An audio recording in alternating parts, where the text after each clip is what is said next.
కొట్టాలి. కొట్టు కొట్టు కొంచెం కొట్టు. మంచి చక్కగా కొట్టు పోరా. కొట్టు పో ప్లీజ్. వీడియో తీద్దాం.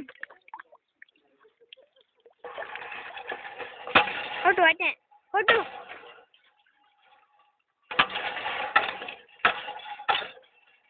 కొట్టు ఇంకా కొట్టుతూనే ఉండాలి.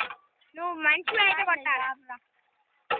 ఒక 60 minutes అంటే 52కి వచ్చింది. ఇంకొక 5 minutes కొట్టు. అది కొట్టాలి.